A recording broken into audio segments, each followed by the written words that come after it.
Gold, trusted gold buyers. మీరు తాకట్టు పెట్టిన బంగారాన్ని విడిపించి ఈ రోజు ఉన్న మార్కెట్ ధరకు కొనబడను.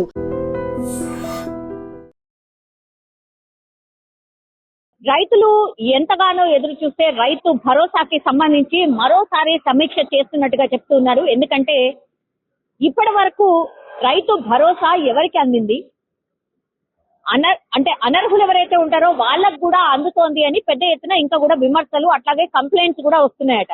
రైతు వేదికల ద్వారా అట్లాగే అధికారుల ద్వారా శాటిలైట్ పిక్చర్స్ ద్వారా ఎవరైతే రైతులు సాగు చేస్తున్నారో సాగు చేసే భూమికి మాత్రమే ఖచ్చితంగా రైతు భరోసా వేయాలి, మిగతా వాళ్ళకి అసలు వేయడానికి వీల్లేదు అనేది ఫస్ట్ నుంచి కూడా ప్రభుత్వ ఆలోచన.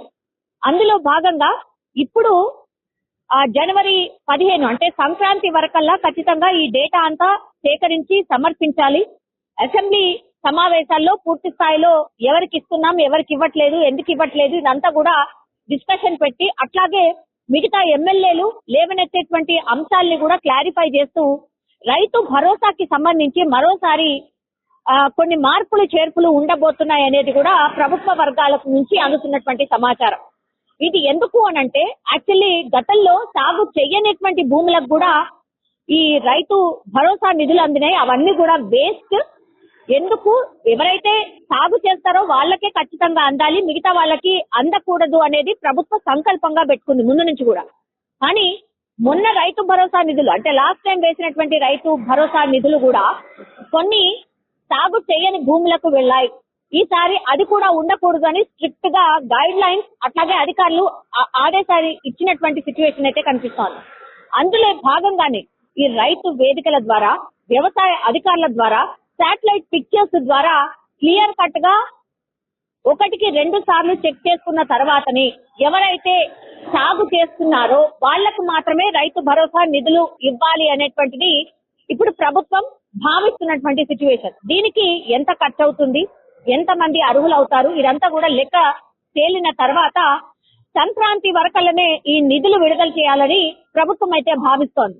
అందులో భాగంగానే ఇప్పుడు రైతులకు క్లియర్ కట్ గా ఒక మెసేజ్ అయితే వెళ్ళింది, ఎవరైతే సాగు చేయరో వాళ్ళకు రైతు భరోసా నిధులు రావు.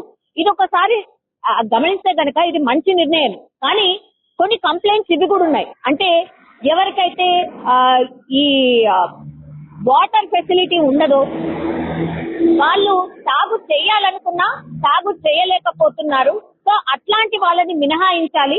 ఎవరికైతే బోరో లేకపోతే ఇంకో విధంగా ఫెసిలిటీ లేనటువంటి వాళ్ళు ఇప్పుడు పంట సాగు చేయట్లేదు, వాళ్ళని మినహాయించాలి, వాళ్ళకి రైతు భరోసా నిధులు ఇవ్వాలి అని ఇట్లా కొన్ని అయితే ఉన్నాయి. సో వాటికి సంబంధించి కూడా ప్రభుత్వం దృష్టిలోకి తీసుకోవాలి. వాళ్ళనైతే ఖచ్చితంగా రైతు భరోసా నిధులు అందేలాగా చూడాలి అని కొంతమంది రైతులు రిక్వెస్ట్ చేస్తున్న సిచ్యువేషన్ అయితే కనిపిస్తోంది. సో అన్ని కోణాల్లో శాటిలైట్ పిక్చర్స్ అనుకోండి, అర్హతలు ఎవరికి ఉన్నాయి వాళ్ళని అనుకోండి, సాగు భూములు ఖచ్చితంగా ఏర్చడం అనుకోండి, ఇట్లా ఇవన్నీ చేసిన తర్వాతనే రైతు భరోసా నిధులు విడుదల చేయాలని ఈసారి మాత్రం ప్రభుత్వం అనుకుంటోంది. అందులో భాగంగానే పూర్తి స్థాయిలో కసరత్తు చేయాల్సిందిగా అధికారులకైతే ఒక ఆదేశం అయితే అందింది. ఇప్పుడు ఈ నిధులు కూడా పక్కాగా సంక్రాంతి వరకు రైతులకు వేయాలి. ఎందుకంటే సాగుకి పెట్టుబడి దానికోసమే ఈ పథకాన్ని తీసుకొచ్చారు. అంతా రైతులు పెట్టుబడి పెట్టుకొని అంతా చేసిన తర్వాత ఈ నిధులు ఇచ్చి ఏం లాభం లేదు అనేటువంటి అభిప్రాయము చాలా సార్లు రైతులు వ్యక్తం చేస్తున్నారు. అందులో భాగంగానే ఈసారి మాత్రం ఖచ్చితంగా ఈ నిధులు రైతులకు అక్కడికి వచ్చేలాగా సంక్రాంతి వరకలనే వేయాలి అని దృఢ సంకల్పంతో ప్రభుత్వం ఉన్నట్టుగా చెప్తున్నారు. అందులో భాగంగానే ఇప్పుడు సాగు చేయాల్సినటువంటి వాళ్ళు, సాగు చేస్తున్నటువంటి వాళ్ళకైతే ఖచ్చితంగా రైతు భరోసా అందుతుంది. కానీ సాగు చేయనటువంటి వాళ్ళకి మాత్రం రైతు భరోసా నిధులు అందవు. ఇది క్లియర్ కట్ గా ప్రభుత్వం అయితే చెప్తున్నటువంటి సిచ్యువేషన్ అయితే కనిపిస్తోంది. నిజంగా ప్రస్తుతం ఉన్నటువంటి సమాజం దేనికి ప్రయారిటీ ఇస్తుంది? ఆర్థిక సంబంధాల చుట్టూ మాత్రమే తిరుగుతుంది. మళ్ళీ ఎన్నికలంగానే చాలా విరక్తి కలుగుతాను. మంచి అనిపిస్తుంది కదా, లేడీస్ కూడా ఛాలెంజింగ్ జాబ్స్ చేసినప్పుడు చాలా బాగుంటది. ట్రాఫిక్ అసిస్టెంట్స్ గా నియమించిన ట్రాన్స్జెండర్స్ అందరితో సాల్యూట్ చేయించుకుంటున్నారు. ఫుడ్ డెలివరీ ఇవ్వటానికి వెళ్ళినటువంటి డెలివరీ బాయ్ అనిల్ పై కళ్ళ ముందు పెళ్ళండి